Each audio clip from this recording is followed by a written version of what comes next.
think my first contact with Pluto, I think, was like when I was in first grade in elementary school south of Chicago. We had to make a paper for saying solar system, and Pluto was this little lump kind of at the end of it.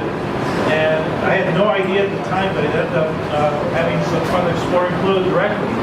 But 2 years ago, New Horizons went by Pluto and added the last planet in the solar system, brought back some fantastic pictures. And so I'm going to give you a few slides to show a little bit about the mission, and then I'm just going to show pictures. And save your questions, shout your questions out if you have them, and if you can't get them in the middle of the talk, we'll have some questions afterwards. Basically, I'm just going to go through this stuff and show pictures. So that is our concept of spacecraft. And that's kind of what we started with before the New Horizons mission. We could see Pluto with the Hubble Space Telescope, and if you work very, very hard, you can tell that there are blobs on Pluto. And this is a map of blobs on Pluto. The Hubble is a beautiful instrument. To give you an idea of how it is seeing a blob, if you held up a dime, okay, from Casa Grande, and looked at it with Hubble in this room, that's about the ability to do this. So being able to read a dime, okay, with the Hubble Space Telescope and Casa Grande, that's mapping out Pluto. And this actually did incredibly well. We wanted to know a little bit more than Pluto has blobs. So here's a little bit of this establishing shot. Pluto is kind of tiny. It does have a big moon called Charon, which is half of its size. And compared to the Earth, it's kind of small change. You've got Pluto on the right there. It's about half the size of the moon. Although ironically, it's kind of a double planet. We have a big moon compared to the size of the Earth. Pluto has its own big moon. It's half the size. So we're both double planets. This is what we use. That's the New Horizons spacecraft. And everybody says it's about the size of a baby ram. I don't know if you have one that's wrapped in gold, but that's about right. But there it is. You can see that's at Cape Canaveral. You can see the big dish for saying data back. And you can see the scale, everybody's standing around it. It's not particularly big. It's powered by plutonium, a big hunk of plutonium. If you saw The Martian, anybody here seen The Martian? Right, okay, so you remember that, Matt Damon went and dug up one of these beasts on the surface of Mars to, power his rover. And that's what you got right there, the black RTG. You fill that with plutonium, and that's enough to power Pluto for 50 years, power the probe of Pluto for 50 years. How do we talk to it? We got that antenna on the spacecraft. And we have a system of antennas called the Deep Space Network here on Earth. There's 3 stations scattered around the globe. So there's always one station that can see every spacecraft out there. That one is in Goldstone, California, out in the Mojave Desert. Those are big dishes. By the way, if you're curious, there's a thing called Eyes of the Universe, DSNL. You can go to your laptop, your computer, and you can watch what's coming back. You can actually see the status of who's talking to what spacecraft. It's kind of cool. So you take New Horizons, you put it in a big shroud on top of a big rocket. And there's your big rocket. Everybody starts standing around the bottom looking at the fact that it's a big rocket. And it's a big rocket. So I had a launch video, but I'm going to skip that. But this was the Atlas V. It was launched in 2006, January 2006. It got accelerated up to a speed of 14 kilometers a second. That's from here to Phoenix in 10 seconds. It's out to the moon in 8 hours. It's out to Pluto in 9.5 years. So that was a trip. We didn't do it entirely by the rocket alone. We went by Jupiter just to take a look at Jupiter. Actually, Jupiter's a big planet. You get a slingshot slot I can't say it, slingshot from it. And that tosses you further out into the solar system. And they pull out the laser pointer for this one. Okay, so this is a little bit of a sketch of the trajectory. There's Jupiter down there. You can't see the Earth. Goes past Jupiter, straight out to Pluto. This really is a straight shot. Here's a Kuiper belt filled with icy leftovers from the formation of the solar system. I should say, we're not finished. On New Year's, on 2019, we're going to go see a Kuiper belt object that was just discovered a few years ago. So we're still continuing to explore the space program. So you go out there for 9.5 years, you plan for all that time, and the whole encounter is nothing more than a few hours. What you're seeing here is you come to Pluto nearly face on. It's actually tipped over. Like the North Pole actually points almost to the sun. The little tick marks here, that's 1, 2, 3, 4 hours. So it just zips through here very quickly. Pluto, besides the big satellite Charon, has 4 little satellites. So it's actually almost a little solar system itself. It has 5 moons. This is what it was like. I've got this working. Yeah, to zoom into Pluto. This was the start of June 2 years ago, and this is flying into Pluto. You can see Charon going around. Pluto getting bigger and bigger and bigger. And I should say the processing for this was done at the University of Arizona. There you go. Bang, just like that. And it was great, for the team.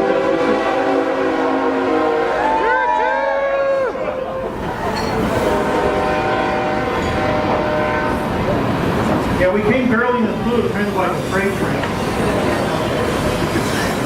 So we'll let this run a few more times while the train runs by. And I promised the talk was pictures of Pluto, so there it is. And that was our best look at Pluto right before going into the closest encounter. And this was kind of fun. This picture, and you're going to see a lot more. Want to see more? Yeah! Because I can stop here. I've given you what I promised. So the colors are about right. Pluto is this kind of sepia tone thing. That's sort of this organic goop that's made. It actually has an atmosphere. And the ultraviolet cooks it from the sun, even though the sun is incredibly far away. It's there sort of 33 times further away from the sun than us. There's enough ultraviolet radiation to cook the stuff in the atmosphere and make it sort of smog, really. They call it smog more than anything else. And that drops out on the surface and colors it. Then there's this big frozen ocean. Right now we call it Sputnik Planitia. And I'm going to show you a lot of that details. It has mountains. You can't tell this, but this was the best we could do on the way in. The way a probe works is by the time we get out to Pluto, it takes 5 hours for light to get out. So you really can't command it. Everything is going so fast, you have to program this in. They programmed it 2 years in advance, rehearsed it over and over and over again. So once it gets to Pluto, the robot takes over the computer and points it all over Pluto the instruments. When it does that, it points the communication dish away from the Earth. So you can't talk to it. So the last you hear is, here's a good picture on the way in, hang loose for a day or so. And if I don't hit anything on the other side and I'm still alive, I'll turn the dish around and talk back to you. And I should say my own particular role when I first joined the team was to help people navigate in advance and look and see if there's anything nasty that we're going to hit. And there were 6 of us who looked at all the images and said, yeah, it looks pretty clean. We told NASA, yeah, we're good to go. And they said, you're good to go, really? It's okay? He said, yeah, it's okay. And so we sat there waiting to get a signal back after a day. And some of us were thinking we needed a getaway car. It's like, who knew? See ya. But fortunately, that didn't happen. And here is a picture of Charon, its moon, this icy sort of ball. It looks to me like a peeled egg. That's kind of how I think about it. But I want to give you a little scale. I'm going to show more pictures later. But can you see this little notch up there? There's a groove like this, and then there's a little notch. Take a look at that. It doesn't really look like much. That is a sheer wall of ice, 10 kilometers high. You can picture standing at the base there, looking up, something taller than Mount Everest, all the way up. And to my knowledge, in this picture, you're seeing the biggest cliffs in the solar system. Someday it has very slow gravity, so you could probably just jump off the cliff, and I don't know how you'd land. I don't know, something, a pillow or something to catch you at the end. It would be going very fast. Okay, so what I'm going to do is I am going to cut this out, and where's Stacy? How am I doing for time? So I'm going to put this away. No, I don't want to shut the power plant down. Yes, here we go.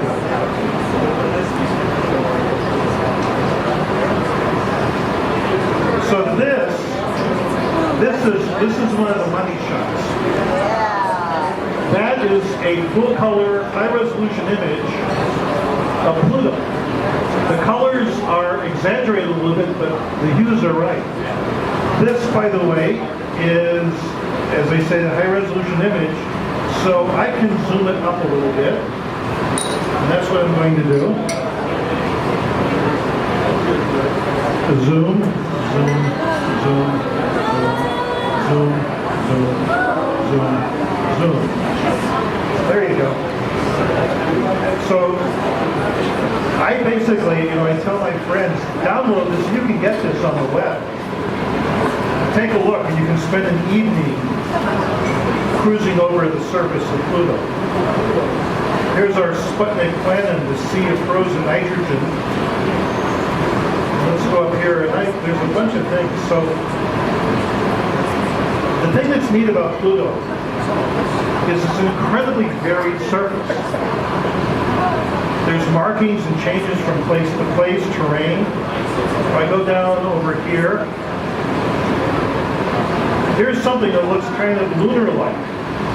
Looks like velvet cake, I mean. It's old terrain, craters. This may be leftover terrain from the formation of Pluto, something like, 4 billion years ago. Craters on top of craters. If I walk over here, here's a shoreline. And here's the sea, and we look very hard. There are no craters at all. So whatever is going on Pluto is replenishing the surface about every million years or so. And if you look at this, I'm going to zoom out a little bit, give you a bigger view. It's kind of a quilted pattern. It's like, what's going on here? There is nothing like this in the whole solar system. Somebody is so astonished they dropped their drink. Okay, so you see this. This is a slowly convecting sea. Pluto actually has a rocky core. There's enough thermal energy to come out and actually make the surface over thousands of years slowly roll over. And these are little convective cells. It's actually this little system of plate tectonics on Pluto. If I go over here, let's zoom in. You can see this stuff parts of it has flowed in at some point. It looks a bit like coffee that has been stirred. You can see the little swirls around the islands there. You see that up at the top there? I'll pull out my pointer again. I don't burn my eyes out. Okay, there we go. Right, those little swirlies. And if we look around, there are valleys over here where there are glaciers of nitrogen. To give you a little perspective, most of what you're breathing right now is nitrogen. Oxygen is about a quarter of the atmosphere. 3/4 of what's in this room is gaseous nitrogen. You don't think of it as making glaciers out of it. But if you chill it down, it'll turn into ice. So you can go over here, and there's this whole terrain here where stuff flows in from the islands out into the sea over very long time periods. So let's go over here and see what we can find. This is a thing that we call bladed terrain. It's this weird kind of mountains with these sort of knife edge sort of peaks. And look in here. Let's see if I can zoom into that a little bit more.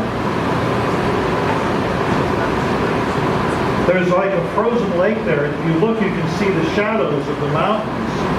They're right there. You can sort of look there and see the sun between all of these bladed peaks. Each one of those is probably like a kilometer or so peak to peak. So let's go see. See, I told you, it's just going to be pictures. I'm just going to flash this around. Let's go over here. So here we call this the Klingon cruiser.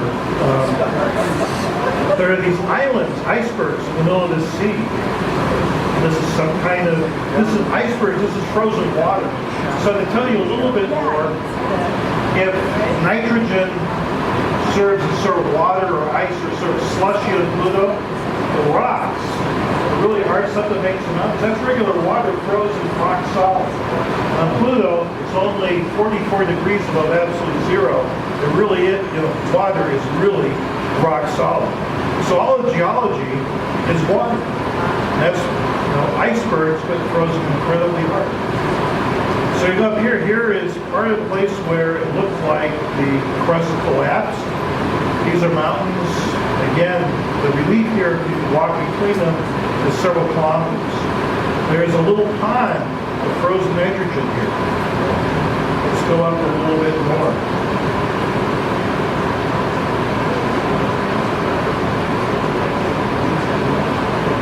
Here is one of my favorite things. I don't know how well you can see this on the screen, but let's point it out.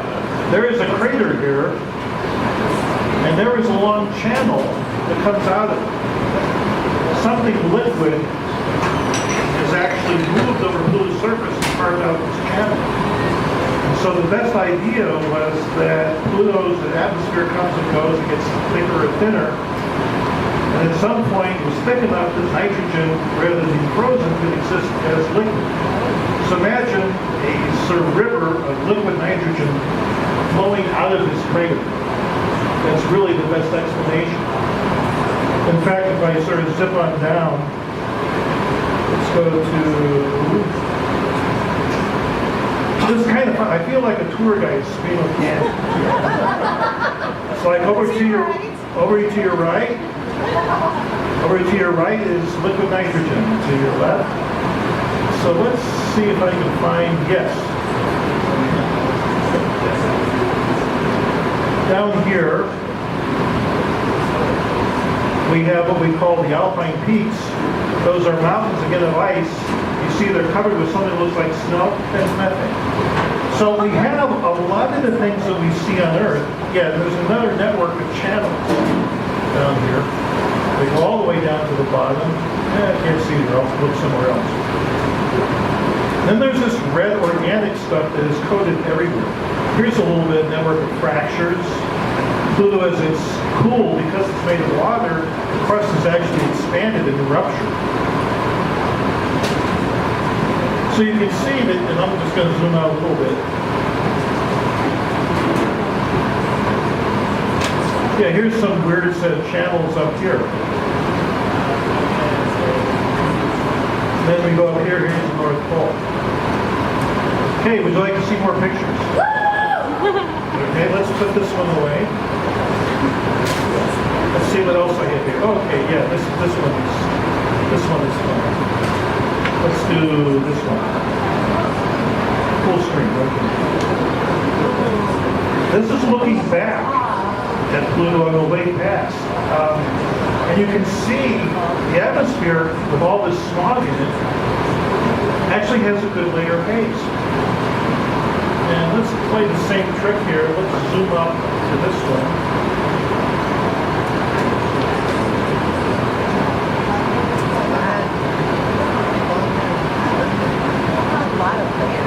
Right, okay. Let's track this down here.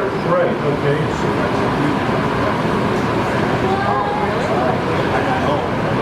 I love this one. When I saw this, I called this the coffee table picture. If anybody makes a coffee table book on Pluto, I think this is going to be the cover. But here you're looking obliquely. You can actually get a feel for what it'd be like to fly over Pluto. You have these mountains which are taller than the Catalinas, made of ice. You can sort of see the relief. Here's your shoreline of your sea. Here's some mountains over there. This looks, to me, very familiar. And again, you can just sort of follow along. And you can even make a box. The Horizons has the capability. Let's see what else we can find here.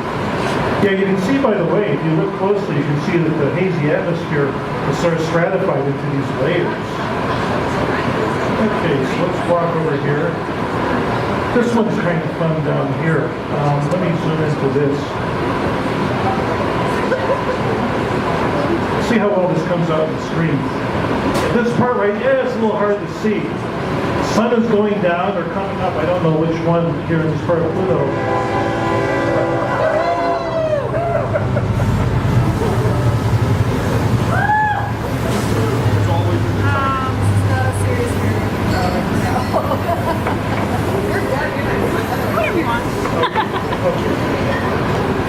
Yeah, I think I have a better one to show you this. You can actually see fog. The mountains casting shadow and fog.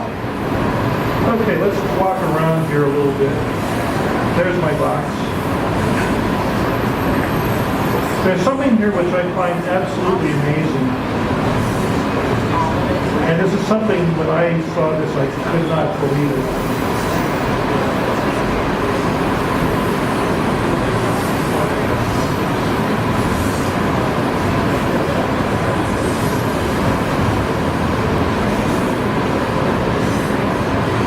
If you look closely, you can see this little wedge. See, it's a little bit darker here, it's gray. This is the night side of Pluto. You have a little wedge there. Can you see that? Okay. That's something you can see if you go up into the mountains here, or you see the plain. If you look, if you're in the mountains, like around Tucson, and the sun goes down, you can actually see the Earth's shadow coming up. You see a wedge of purple in the nighttime sky as night comes up. You can see this in the plane. This is the same thing on Pluto. You're looking at nightfall on Pluto. Inside this wedge, the sun has gone down. Here, the atmosphere is still lit up. And so this is a complete surprise. But again, very familiar and very bizarre place. Okay, let's try some more pictures. Yeah. Okay, let's move that one. Oh, here's the one I wanted to show. Let's try this. I think this is a little better. Yeah, this is, there you can see a little better. This is a layer of very low fog. And you can see the mountains casting shadows into the fog. Okay, let's move to this one.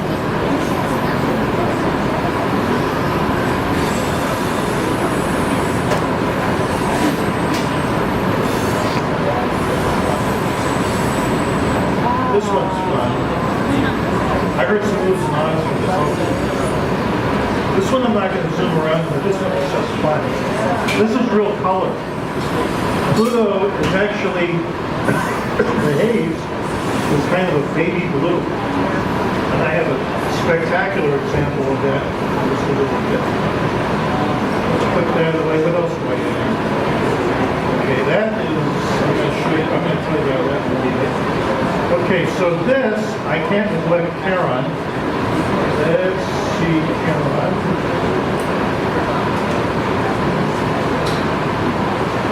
Charon has no atmosphere, and this is a fun difference between Pluto and Charon. Pluto's big enough to hold an atmosphere, Charon isn't. Pluto is pure water ice on the top. This is rock. It has these ribs where it's expanded as it's cooled again. You can see there's things that look like it's flow. There's a kind of submerged mountain here. It looks like something floating around. Charon is unusual. It has a red pole. It's the only thing in the solar system that has a dark pole. And the best guess, I shouldn't say guess because I wrote a paper about it, it doesn't have to be a guess, is that Pluto's atmosphere, some of it escapes into space. It actually gets trapped on the Charon's pole. So you're seeing a little bit of a goop on Pluto spreading to its moon. It's contaminated its moon. Imagine that.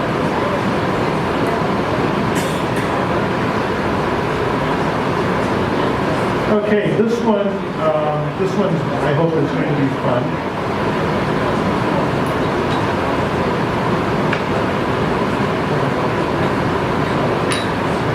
So I have to mention that what you're going to see here, this particular mosaic, and this is the highest resolution images of Pluto that there are, was assembled for the first time on a laptop that I'm using.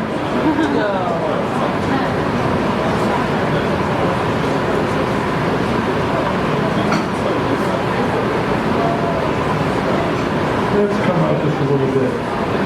So there's different cameras on the spacecraft. The ones that I showed you before with the color is a big panoramic camera that can take beautiful pictures and uses the spacecraft to scan. It's like a little one-dimensional camera. You rotate the spacecraft and it sweeps across and builds up a beautiful image. While that's happening, we have a high-resolution camera that can take snapshots as we're cruising over the surface. And these are the best, highest resolution of images taken Pluto that we'll have until we go back again. And so we come in over the edge of Pluto, the limb. We go through a terrain which to me looks like craters blanketed in snow. Being from the Midwest and East Coast, I've had my share of snow. It looks exactly like, things that get covered in a little bit of snow. We come down and we get into these dune-like things. Then we hit the highlands, the Aldrisi Mountains, before we hit the sea of frozen nitrogen. Then we hit our core. We look closely at this. We see that the surface has this texture, these weird pits. And there are these little icebergs floating this, and we go on and on across this frozen sea.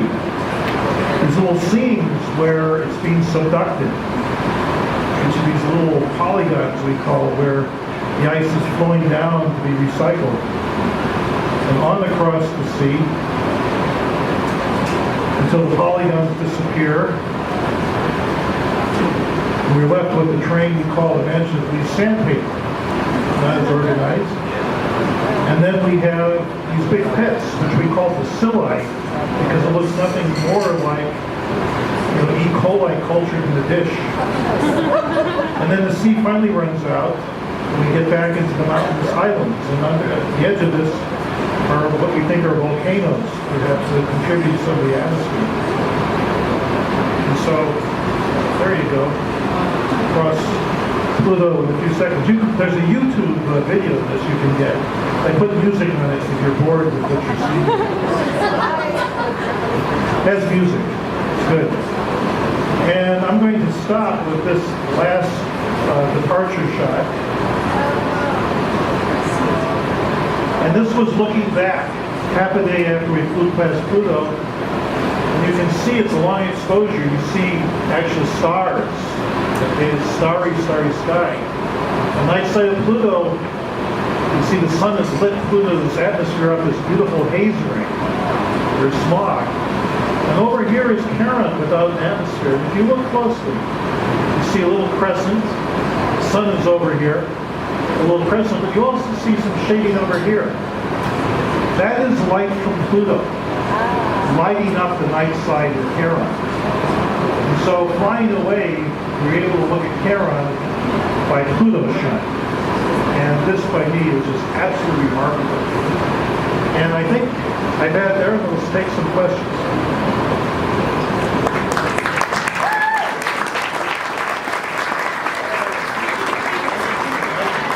Just put the microphone. Okay, anything. Try it. Does everybody believe what I'm saying? Oh, over here. Shout.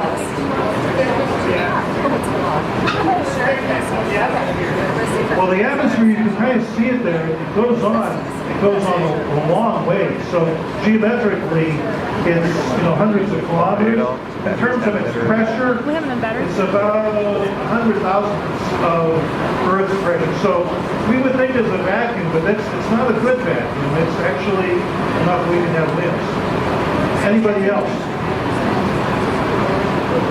Anybody?